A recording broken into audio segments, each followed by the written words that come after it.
मैंने तो कहा था, हम लोगों ने महापुरुषों से परामर्श करके लिखा था, आपको केवल 3 दिन का उपवास करना है।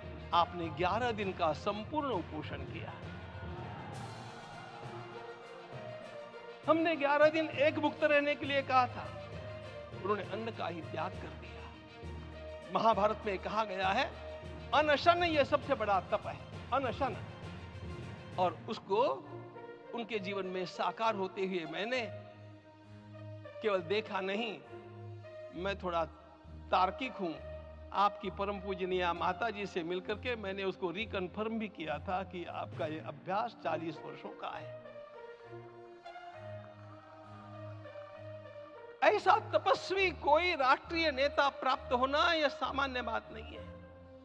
वे इन दिनों में हमने कहा था कि आपको विदेश प्रवास नहीं करना चाहिए, क्योंकि सांसर्गिक दोष भी आते हैं। विदेश प्रवास टाल दिया सांसर्गिक देशों के इस दोषों की संभावना के कारण, लेकिन दिव्य देशों का प्रवास ऐसा किया।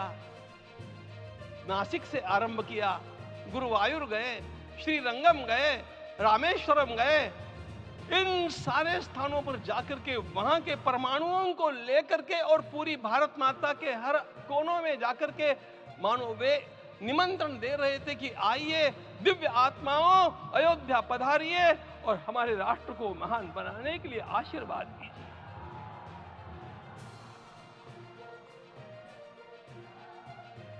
हमने केवल कहा था 3 दिनों तक आपको भूमि शयन करना चाहिए।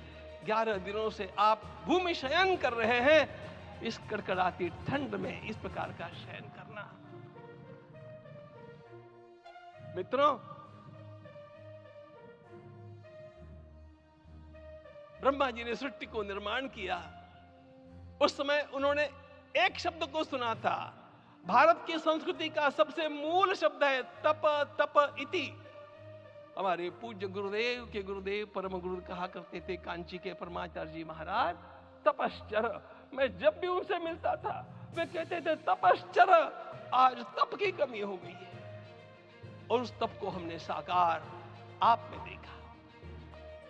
मुझे इस परंपरा को देखते हुए केवल एक राजा याद आता है जिसमें यह सब कुछ था, और उस राजा का नाम छत्रपति शिवाजी महाराज। छत्रपति शिवाजी महाराज। मित्रों, लोगों को पता नहीं है शायद, वे स्वयं जब मल्लिकार्जुन के दर्शन के लिए श्रीशैलम के ऊपर गए, 3 दिन का उपवास किया, 3 दिन शिव मंदिर में रहे, और महाराज ने कहा कि मुझे राज्य नहीं करना है, मुझे संन्यास लेना है। मैं शिव जी की आराधना के लिए जन्मा हूं, मुझे संन्यास लेना है, मुझे वापस मत ले जाइए। इतिहास का वो बड़ा विलक्षण प्रसंग है।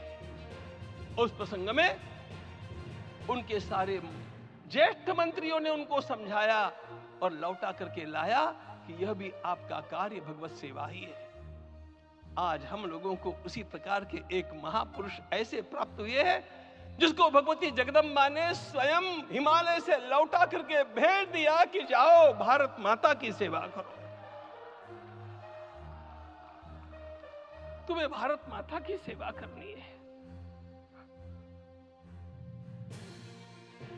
मैं अपने को कभी श्रद्धा रखने के बारे में भावुक नहीं पाता हूं, लेकिन कुछ स्थान ऐसे होते हैं जहां पर आदर के साथ अपना मस्तक अपने आप झुक जाता है। ऐसा एक स्थान हम लोगों को उच्च पदस्थ इस राजर्षि ने जब दिखाया तो मुझे छत्रपति शिवाजी महाराज के गुरु समर्थ रामदास स्वामी महाराज की याद आ गई। उन्होंने शिवाजी का वर्णन किया, निश्चयाचा महामेरु, निश्चयाचा महामेरु, बहुत जनासी आधारू, अखंड स्थितिता निर्धारू, श्रीमंत योगी, श्रीमंत